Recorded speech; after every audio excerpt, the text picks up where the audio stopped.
9월 6일 매일 예배 하나님 앞에 드립니다. 함께 기도할까요?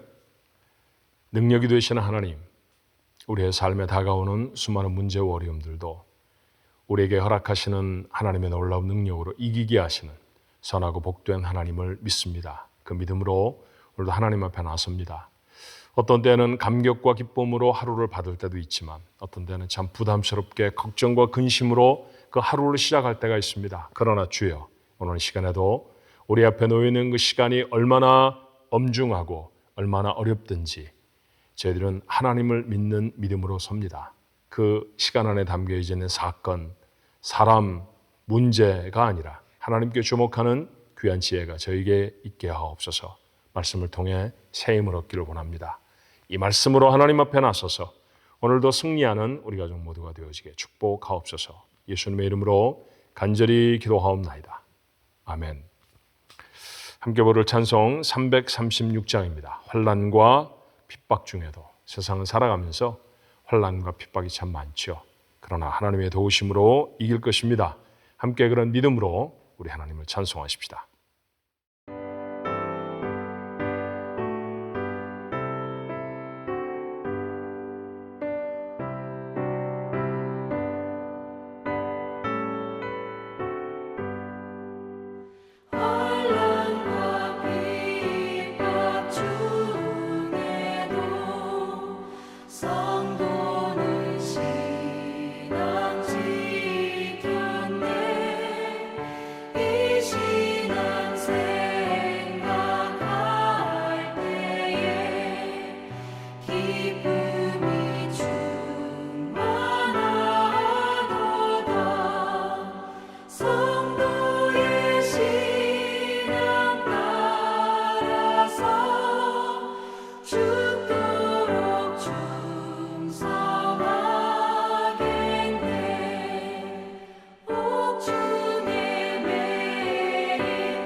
오늘 함께 나눌 하나님의 말씀 느헤미야서 4장의 말씀입니다. 1절부터 14절까지의 말씀이에요. 느헤미야서 4장 1절로 14절의 말씀 우리 한 목소리로 같이 읽습니다. 산발랏이 우리가 성을 건축한다 함을 듣고 크게 분노하여 유다 사람들을 비웃으며 자기 형제들과 사마리아 군대 앞에서 일러 말하되 이 미약한 유다 사람들이 하는 일이 무엇인가? 스스로 견고하게 하려는가? 제사를 드리려는가? 하루의 일을 마치려는가? 불탄 돌을 흙무더기에서 다시 일으키려는가 하고 암몬 사람 도비아는 곁에 있다가 이르되 그들이 건축하는 돌 성벽은 여우가 올라가도 곧 무너지리라 하더라. 우리 하나님이여 들으시옵소서. 우리가 업신여김을 당하나이다. 원하건대 그들이 욕하는 것을 자기들의 머리에 돌리사 노략거리가 되어 이방에 사로잡히게 하시고 주 앞에서 그들의 악을 덮어두지 마시며 그들의 죄를 도말하지 마옵소서. 그들이 건축하는 자 앞에서 주를 노하시게 하였음이니이다 하고, 이에 우리가 성을 건축하여 전부가 연결되고 높이가 절반에 이르렀으니 이는 백성이 마음을 들여 일을 하였음이니라. 산발락과 도비야와 아라비아 사람들과 암몬 사람들과 아스돗 사람들이 예루살렘 성이 중수되어 그 허물어진 틈을 메꾸어져 간다함을 듣고 심히 분노하여 다 함께 꾀하기를 예루살렘으로 가서 치고 그것을 요란하게 하자 하기로, 우리가 우리 하나님께 기도하며 그들로 말미암아 파수꾼을 두어 주야로 방비하는데, 유다 사람들은 이르기를 흙무더기가 아직도 많거늘 짐을 나르는 자의 힘이 다 빠졌으니 우리가 성을 건축하지 못하리라 하고, 우리의 원수들은 이르기를 그들이 알지 못하고 보지 못하는 사이에 우리가 그들 가운데 달려들어 가서 사륙하여 역사를 그치게 하리라 하고, 그 원수들의 근처에 거주하는 유다 사람들도 그 각처에서 와서 10번이나 우리에게 말하기를 너희가 우리에게로 와야 하리라 하기로, 내가 성벽 뒤에 낮고 넓은 곳에 백성이 그들의 종족을 따라 칼과 창과 활을 가지고 서 있게 하고, 내가 돌아본 후에 일어나서 귀족들과 민장들과 남은 백성에게 말하기를 너희는 그들을 두려워하지 말고 지극히 크시고 두려우신 주를 기억하고 너희 형제와 자녀와 아내와 집을 위하여 싸우라 하였느니라. 아멘. 세상은 영적 전쟁터입니다 라고 하는 말을 자주 들으시죠. 근데 이 말을 좋아하시는 분이 많지 않습니다. 전쟁이라는 말은 왠지 불편하기 때문이죠. 이 세상이 이렇게 편안한데, 물론 우리가 사는 세상에 이곳저곳에 전쟁의 소문이 있지만 적어도 우리가 사는 지역, 그 지역에 무슨 특별한 싸움이 없다고 하면 실제로 우리가 느끼기는 어렵잖아요. 그러니 이 무슨 세상에 전쟁이 있을까? 다툼이 있을까? 하나님은 싸움을 좋아하시나? 왜 하나님은 우리를 이렇게 불안하게 하시는 걸까? 그런 생각을 하시는 분이 계십니다. 그러나 우리는 전투 중에 있다고 하는 사실을 다시금 확인해야 합니다. 선한 일을 하려고 하면 반드시, 한 번도 예외가 없어요. 반드시 저항에 부딪히게 되죠. 선한 일을 하는데 왜 선하게 풀어지지 않을까요? 세상이 영적 전투장이기 때문입니다. 선한 일을 할 때마다 도전을 만나면 내가 무엇인가를 잘못해서 또는 이건 내가 하라고 하시는 일이 아니야 라는 생각이 아니라, 세상이 영적 전투장이구나, 그걸 나에게 다시 확인시켜 주시는구나, 그렇게 생각해야 할 것입니다. 바로 오늘 본문의 말씀이 그 증거이죠. 느헤미야는 지금 예루살렘 성벽을 재건하고 있습니다. 어려운 상황 속에서 사람들의 마음들을 일으켜 세웠고요. 그들과 한 마음이 되어져서 성벽을 좀 중수하고 있습니다. 그런데 이 성전을 지키려면 꼭 필요한 이 선한 일, 하나님이 도우셔서 시작한 일이죠. 예루살렘으로 그가 돌아올 수 있었던 것도, 그리고 성벽을 중수하도록 필요한 자원들을 얻게 되어진 것도 다 하나님의 은혜 때문입니다. 그렇게 은혜로 시작한 선한 일인데, 그런데 오늘 본문에 보면 도전을 만나고 있다 그랬죠. 어떤 도전들이었나요? 첫 번째 도전은 세상의 조롱입니다. 산발랏이라고 하는 사람의 이름이 등장합니다. 사마리아 성의 총독입니다. 느헤미야가 예루살렘의 총독이었던 것처럼 아마도 북쪽 지역에 있었던 이 사마리아의 바닷가 쪽, 약간 동북쪽, 서북쪽 그래야 되겠나요? 그곳에 놓여있던 사마리아 성, 옛 이스라엘, 북왕국 이스라엘 지경을 담당하고 있었던 또 다른 총독이 있었던 모양입니다. 산발랏은 그런 사람이었고요. 다시 언급되는 암몬 사람 도비야는 그의 부하처럼 여겨집니다. 이들이 허리를 잡고 비웃는 거예요. 너희들 지금 뭐하니? 그런다고 성이 지어질 것 같아? 도비야는 심지어 그렇게 말하죠. 저들이 아무리 애를 써서 돌로 성을 쌓아도 여우 한 마리만 올라가도 다 무너질걸? 여러분, 그 말 끝에 그 모여있던 사람들이 어떻게 했을 것 같아요? 하하하하 하면서 다 웃지 않았을까요? 그렇게 조롱을 합니다. 선한 일을 하려고 하면 조롱을 종종 당하죠. 그런다고 무슨 뭐가 바뀌어지겠어? 당신이 그래봐야 아무 소용이 없어. 이런 얘기 우리 종종 들어요. 세상이 우리를 비웃습니다. 그런 선한 일을 해서 무슨 일을 이루겠느냐고 비웃죠. 그래봐야 무슨 특별한 일이 너희들에게 생겨지겠느냐고 비웃습니다. 어떻게 이기면 좋을까요? 그들이 하는 말에 우리가 나가서 말하고 싶습니다. 아마 느헤미야도 그렇게 말하고 싶었을지 몰라요. 무슨 소리냐? 우리가 쌓아놓는 돌, 이 무게를 봐라. 이게 여우가 올라간다고 무너지겠느냐? 우리가 얼마나 마음을 단단히 모았는데 이거 반드시 해낼 거라고 그런 얘기 하고 싶었을지 몰라요. 근데 여러분, 성경 속에서는 그 산발랏, 도비야 이런 사람들에게 느헤미야가 단 한마디도 하지 않습니다. 그래요. 누군가에게, 우리를 조롱하는 사람들에게 우리가 그렇지 않다고 항변하며 논쟁하는 것보다 훨씬 더 중요한 일이 있죠. 무엇이었습니까? 느헤미야는 이렇게 합니다. 4절에요. 우리 하나님이여 들으시옵소서. 무슨 얘기인가요? 기도했다는 얘기입니다. 누군가에게 억울한 얘기를 들으면 그 사람에게 다시 톡백해서 그 사람에게 다시 말하며 그 사람이 틀렸다는 얘기를 지적해주고 싶지만 그건 문제를 풀어나가는 지혜로운 방법은 사실은 아닙니다. 하나님께 기도하는 것이죠. 하나님께 기도할 때 우리를 힘들게 하고 우리를 넘어뜨리려고 하는 세상의 조롱과 비웃음을 이겨낼 수 있을 줄로 믿습니다. 두 번째는 실제적인 위협이었어요. 저들이 깔깔대고 하하거리며 비웃었는데도 성벽은 점점 지어지는 거지요. 그랬더니 그들이 어떻게 했습니까? 8절의 말씀에 보니까 우리가 예루살렘으로 가서 그곳을 치고 요란하게 하자 이렇게 말합니다. 군대를 모아서 가서 그들을 힘들게 하고 그들을 어렵게 하고 그거 다 부셔버리자 뭐 이런 얘기죠. 맞습니다. 실제적인 위협이 있을 수도 있습니다. 우리가 선한 일을 하려고 할 때 실제적으로 우리를 막고 우리를 두렵게 하는 그런 사건들이 우리 앞에 일어날 수 있죠. 이것은 어떻게 이기면 좋을까요? 역시 기도입니다. 9절의 말씀에 보니 우리가 하나님께 기도하며 느헤미야는 다시 기도합니다. 다시 기도를 시작했습니다. 그런데 여기에 놓치지 않아야 할 한 가지 더 중요한 사실이 있죠. 그건 기도만 한 것이 아니라 기도와 함께 한 것이 있었다는 것입니다. 9절 하반절의 말씀에 보니 파수꾼을 두어 주야로 방비했다고 했어요. 그들은 기도만 하고 하늘 문이 열리고 하늘이 갑자기 어떻게 바뀌어져서 그들에게 특별한 일이 일어날 것, 그것만 기대하는 사람들은 아니었습니다.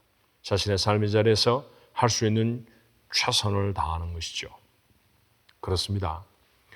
저희 교회를 건축할 때에도 세상의 도전을 많이 당했습니다. 앞서 있는 두 가지 도전 다 우리 교회가 경험했던 것입니다. 어떤 사람은 조롱했어요. 교회를 짓겠습니까? 정말 샌프란시스코라는 곳에서 한인들이 모여서 예배당을 새로 지을 수 있을까요? 그렇게 많은 저항이 있는데 당신들 정말 그 저항을 이길 수 있겠습니까? 정말 많은 저항이 있었습니다. 어떤 이들은 이곳에 오래전부터 예배당이 있었고 동네 주민을 위해서 지진이라는 곳을 보수하기 위해 예배당 땅을 다 할애해서 동네 주민들이 살아갈 수 있도록 안전하게 보수하는데 교회가 기여했음에도 불구하고 다시 돌아와 예배당을 짓겠다고 했을 때 그 예전에 베풀어졌던 사랑과 은혜는 기억하지도 못하고요. 집값이 떨어지니 이곳에 교통체증을 유발할 수 있느니 자신의 뷰를 막느니 이러며 고발을 하는 사람들이 정말 많았습니다. 저희들 교회 예배당 건축하느라 7년여 세월을 지냈던 것은 그 재판의 과정을 진행하는 일이었죠. 교회가 참 많이 기도했습니다. 그런데 여러분 기도만 하지 않았어요. 우리 안에 있는 우리 성도들 중에 변호사들은 함께 모여서 이 일들을 의논했고요. 그리고 면밀하게 서류를 검토하고 또 이런 사례들이 어떻게 진행되어졌는지 저희들이 연구하기도 했죠. 그렇게 하며 하나님 앞에 매달리고 하나님 앞에 간구했었습니다. 우리가 재판에 나설 때에는 더 철저하게 준비하고 정말 많이 기도하며 그 일들에 임하였고요. 그래서 결국은 하나님이 허락하신 일 아름다운 예배당을 이곳에 짓게 되어졌고 그렇게 20여 년이 지났더니 이제는 동네 주민들이 교회가 있어서 참 좋습니다. 이런 얘기를 종종 듣게도 하십니다. 여러분의 삶에 문제와 어려움이 일어나면 기도해야죠. 그런데 여러분 이 기도가 정말 믿음의 기도라고 하면 여러분의 삶의 자리에서 그 일을 위해 최선을 다하는 실제적인 삶이 따라가야 한다는 것입니다. 그래야 정말 믿는 자입니다. 느헤미야는 그리하였습니다. 세 번째 도전이 있죠. 세 번째 도전은 밖에서 오는 것이 아니라 안에서 왔습니다. 내분입니다. 자, 10절의 말씀에 보니까 유다 사람들이 말합니다. 이 흙무더기는 아직 많고 짐을 나르는 우리들은 힘이 다 빠져서 우리가 성을 건축하지 못하리라. 우리가 성을 못 건축할 겁니다. 우리 이 일 못해요. 바깥에 있는 사람들이 한 말이 아니었어요. 유다 사람들이 말합니다. 자, 이 절망은 삽시간에 사람들에게 퍼져나갔을 거예요. 저는 종종 절망이 마치 동심원 같다라는 생각을 해요. 동심원이 뭔지 아시죠? 잔잔한 물에 돌멩이 하나를 딱 던지면 처음에 돌멩이가 폭 하고 떨어진 자리에 동그란 원이 생깁니다. 근데 그 원이 하나가 아니잖아요. 점점 그 원이 커지죠. 또 작은, 그거보다 좀 더 큰 원, 더 큰 원, 더 큰 원 이렇게 퍼져나가는 것을 동심원 그렇게 말합니다. 근데 여러분, 동심원이 어떻게 퍼져나가던가요? 돌이 딱 떨어지면 한참 있다가 원 하나 생기고 또 한참 있다가 또 원 하나 생기고 그렇지 않습니다. 돌이 떨어지면 삽시간에 물결이 일어나고 원들이 여러 개가 생깁니다. 갑자기 호수 전체에 던져진 돌멩이는 조그마한 조약돌 하나에 불과했는데요. 호수에 가득 찰 정도로 많은 원들이 생깁니다. 원망과 그리고 절망은 그렇게 퍼져나가는 법입니다. 하나님의 거룩한 일을 하려고 했을 때 우리 안에 그런 도전이 있죠. 대단히 집요하기도 했었습니다. 12절의 말씀에 보니까 유다 사람들이 10번이나 느헤미야에게 와서 우리 못합니다. 못하겠습니다. 좀 누구 사람을 더 보내주시는지 하십시오. 느헤미야는 우선 그들에게 사람을 보냅니다. 그런데 사람만 보냈던 게 아니에요. 이 안에서 일어나는 내분을 어떻게 이겼을까요? 14절의 말씀이죠. 너희는 그들을 두려워하지 말고 지극히 크시고 두려우신 주를 기억하고. 그렇습니다. 기억으로 이깁니다. 우리 안에 있는 갈등, 우리 안에 있는 내분, 우리 안에 있는 실망, 이건 이전에 우리에게 베풀어 주셨던 하나님의 은혜를 기억함으로 이겨내는 것이죠. 옛적에 하나님이 어떻게 이스라엘 백성을 이 땅으로 인도해 주셨는지, 그들에게 도저히 불가능했던 나라를 이루는 일을 하나님이 어떻게 감당하게 하셨는지, 수많은 전쟁들을 어떻게 이기게 하셨는지 기억하는 것입니다. 그 하나님은 지금도 변함이 없으신 하나님이시라는 거죠. 그러니 그 하나님이 도우실 것이다라고 하는 기대를 다시 붙들게 됩니다. 우리 가족들과 함께 정말 여러 번 나누어서 믿음의 공식처럼 마음에 담고 있는 게 있잖아요. 기억하면 기대하게 됩니다. 기억이 명료해질수록 기대가 확실해진다는 사실을 잊지 마십시오. 여러분의 삶에 어떤 선한 일을 하다 도전을 만나시나요? 기도해야 할 것입니다. 그 기도에 실제적인 기도가 되어져야 합니다. 실제로 여러분이 무엇인가 그 믿음의 반응이 되어지는 삶들을 감당해내야죠. 그리고 여러분의 인생에 베풀어 주신 하나님의 은혜를 기억하는 거예요. 우리는 교회 공동체를 이루고 있지 않습니까? 우리 교회를 우리는 영적 가정이라고 합니다. 이 영적 가정인 우리 공동체가 경험했던 하나님의 은혜가 있잖아요. 그 은혜의 흔적을 가진 사람들은 강합니다. 예배당을 건축해낸 이야기를 제가 지금 느헤미야가 성벽을 건축하기 때문에 이야기했는데 20여 년 전의 이야기지만 여러분 잊혀질 수 없는 사건입니다. 그 사건을 기억하는 사람들 모두가 다 불가능하다고 얘기했었지만 캘리포니아에서의 가장 아름다운 곳에 가장 멋진 그런 예배당을 지을 수 있도록 하신 하나님의 은혜를 기억하는 거예요. 그때 가능하다고 생각한 사람 많지 않았습니다. 근데 하나님이 하셨죠. 지금도 여러분의 삶에 불가능하게 보이는 일들 가능하게 하시는 하나님은 동일하십니다. 그 하나님에게 기대하십시오. 여러분의 기억이 분명해질수록 여러분의 기대는 더 명료해질 것이고요. 기대가 확실하고 명료한 만큼 여러분의 기도는 힘이 있어질 줄로 믿습니다. 그렇게 우리에게 맡겨주신 하나하나의 사건들을 또 뚫어나가는 것이죠. 이겨내는 것이죠. 전투에서 승리하는 우리 가족들 모두가 되시기를 주님의 이름으로 축원합니다. 기도하겠습니다. 매일의 삶이 전투와 같습니다. 하나님이 도우셔서 이깁니다. 그러니 하나님의 힘을 의지하게 하옵소서. 그것이 먹고 사는 문제이든지 아니면 관계의 문제이든지 아니면 우리가 예상하지도 못했던 벌떡 일어난 큰 문제, 사건이든지 이 기름은 하나님께로부터 옵니다. 믿음의 사람들은 그 문제에 빠져 있는 것이 아니라 그 사람과 겨루어 싸우려고 하는 것이 아니라 하나님과 이 문제를 풀어내는 사람들인 줄 믿습니다. 땅의 문제를 하늘에서 푸는 사람, 그 사람들을 천국의 백성이라 할 것입니다. 오늘 그런 백성의 모습으로 살게 하여 주옵소서. 또 하나 우리가 하나님 분명히 기억할 수 있게 하시기를 원합니다. 하나님은 우리의 인생에 은혜를 베풀어 주신 분입니다. 교회 공동체에 베풀어 주신 은혜가 연분연 매년마다 매달마다 하나님 우리에게 있다는 사실도 우리는 압니다. 그러니 주여 두려워하지 않게 하시고 이 좋으신 하나님 이렇게 은혜를 베푸시는 하나님을 기억할 때 하나님이 다시 내 인생에 베푸실 하나님의 은혜를 기대할 수 있을 것입니다. 그 기대함으로 하나님 앞에 나가 기도하게 하시고 그렇게 오늘도 승리하는 우리 가족들 모두가 되도록 축복해 주옵소서. 예수님의 이름으로 간절히 기도하옵나이다.